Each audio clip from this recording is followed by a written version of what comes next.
अस्सलामुअलैकुम, मैं हूं अली हसन एडवोकेट और आप देख रहे हैं लीगल सपोर्ट फोरम। मेरी आज की वीडियो ओवरसीज़ पाकिस्तानियों के लिए है कि क्या उनकी आमदन पाकिस्तान में टैक्सेबल समझी जाएगी या नहीं, और क्या ओवरसीज़ पाकिस्तानी को अपनी इनकम टैक्स रिटर्न फाइल करना लाजिम है या नहीं। इसके हवाले से पाकिस्तान में बहुत डिटेल्ड कानून मौजूद है, लेकिन यहाँ मैं चंद एक पॉइंट्स आपके साथ डिस्कस करूँगा। अगर कोई ओवरसीज़ पाकिस्तानी ये जानना चाहता है कि उसकी आमदन पाकिस्तान में टैक्सेबल है या नॉन टैक्सेबल, तो उसको सबसे पहले अपना रेजिडेंस स्टेटस जो है चेक करना चाहिए, यानी कि वो पाकिस्तान में रेजिडेंट है या नॉन रेजिडेंट है। इनकम टैक्स ऑर्डिनेंस के मुताबिक जो है 3 अशखास की तारीफ की गई है रेजिडेंशियल स्टेटस के हवाले से, जिसमें इंडिविजुअल, कंपनी और AOP शामिल हैं। मैं आज इंडिविजुअल के हवाले से बात करूंगा कि इनकम टैक्स ऑर्डिनेंस के मुताबिक अगर कोई इंडिविजुअल 183 दिन या इससे ज़्यादा पाकिस्तान में क़याम करता है तो वो रेजिडेंट पर्सन कहलाता है, बसूरत दीगर वो नॉन रेजिडेंट पर्सन कहलाता है। इसके बाद ओवरसीज़ पाकिस्तानी को अपना geographical source of income check करना पड़ेगा, आया कि उसने जो आमदन हासिल की है वो फॉरेन सोर्स इनकम है या Pakistan source income. Foreign source income से मुराद पाकिस्तान से बाहर ज़राए आमदन से कमाई गई आमदन, और पाकिस्तान सोर्स इनकम से मुराद पाकिस्तान के अंदर ज़राए आमदन से कमाई गई आमदन। अब सवाल आ जाता है कि ओवरसीज़ पाकिस्तानी को कैसे पता चले कि उसकी आमदन टैक्सेबल है या नॉन टैक्सेबल। इसके हवाले से भी हम रेजिडेंट और नॉन रेजिडेंट को मद्देनज़र रखेंगे। अगर ओवरसीज़ पाकिस्तानी रेजिडेंट है, यानी वो पाकिस्तान में 183 दिन या इससे ज़ायद दिन पाकिस्तान में क़याम कर रहा है या कर चुका है, और पाकिस्तान से बाहर अपने किसी आजर से सैलरी वसूल कर रहा है, तो उसकी ये आमदन पाकिस्तान में नॉन टैक्सेबल होगी, बशर्ते कि उसके आजर ने उसकी आमदन पर टैक्स काट कर उस मुल्क की गवर्नमेंट को जमा करवाया हो। इसी तरह अगर कोई ओवरसीज़ पाकिस्तानी कारोबार के ज़रिए फ़ॉरेन सोर्स इनकम हासिल करता है और उस मुल्क में इनकम टैक्स कटवाता है, तो उसकी आमदन भी नॉन टैक्सेबल होगी।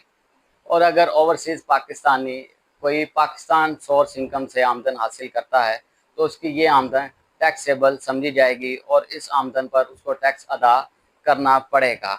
और इसके साथ ये रेजिडेंट पर्सन जब अपनी इनकम टैक्स रिटर्न फाइल करेगा, तो एक सेक्शन 103 के मुताबिक वो इस टैक्स क्रेडिट को हासिल कर सकता है। और अगर रेजिडेंट ओवरसीज़ पाकिस्तानी दोनों जोग्राफिकल सोर्स ऑफ इनकम से आमदन हासिल करता है, तो इसकी प्रोपोर्शनेट आमदन पर टैक्स कैलकुलेट किया जाएगा। इसी तरह अगर कोई ओवरसीज़ पाकिस्तानी नॉन रेजिडेंट है, यानी वो पाकिस्तान से बाहर रहता है और उस मुल्क के ज़राए आमदन से आमदन हासिल कर रहा है, तो ये आमदन भी पाकिस्तान में नॉन टैक्सेबल समझी जाएगी। इस आमदन पर कोई टैक्स लागू नहीं होगा। और अगर non resident overseas Pakistani Pakistan source income से आमदन हासिल कर रहा है, तो ये आमदन उसकी टैक्सेबल होगी और इसके ऊपर उसको टैक्स अदा करना पड़ेगा।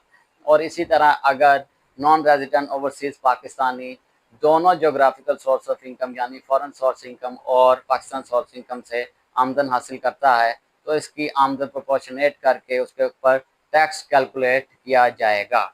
अब सवाल आ जाता है कि क्या ओवरसीज़ पाकिस्तानी को अपनी इनकम टैक्स रिटर्न फाइल करना लाजिम है या नहीं। तो यहाँ पे भी हम रेजिडेंट और नॉन रेजिडेंट का जिक्र करेंगे। अगर ओवरसीज़ पाकिस्तानी रेजिडेंट है और किसी भी सोर्स या फॉरेन सोर्स या पाकिस्तान सोर्स से आमदन हासिल कर रहा है, तो उसको अपनी रिटर्न फाइल करना लाजिम है और वो नॉर्मल टैक्स रिटर्न के फॉर्मेट पर जमा होगी और साथ में वेल्थ स्टेटमेंट भी उसकी जमा होगी। इसी तरह कोई ओवरसीज़ पाकिस्तानी नॉन रेजिडेंट है, तो इसके हवाले से सेक्शन 115 कहता है कि ये नॉन रेजिडेंट पर्सन अगर पाकिस्तान में मौजूद किसी गैर मनकूला यानी इमूवेबल प्रॉपर्टी का सिर्फ मालिक है, तो इसको इनकम टैक्स रिटर्न फाइल करने की ज़रूरत नहीं। लेकिन अगर यही शख्स इसी प्रॉपर्टी के ऊपर कोई आमदन जनरेट करता है और इसके अलावा कोई दीगर पाकिस्तान सोर्स इनकम से आमदन हासिल करता है या इसके अलावा फॉरेन रेमिटेंस पाकिस्तान में भेजता है, तो इसको अपने इनकम टैक्स रिटर्न फाइल करना लाजिम है। और वो income tax return non resident के फॉर्मेट पर मुश्तमिल होगी और साथ में अपना वेल्थ स्टेटमेंट भी जमा करवाना होगी। उम्मीद करता हूँ मेरी ये आज की वीडियो आपके लिए फ़ायदेमंद साबित रही होगी और गुजारिश करता हूँ कि इस वीडियो को आगे भी शेयर करें और इस तरह की मज़ीद वीडियोज़ हासिल करने के लिए फॉलो करें, सब्सक्राइब करें। शुक्रिया। अपना ख्याल रखिएगा। अल्लाह हाफिज़। पाकिस्तान जिंदाबाद।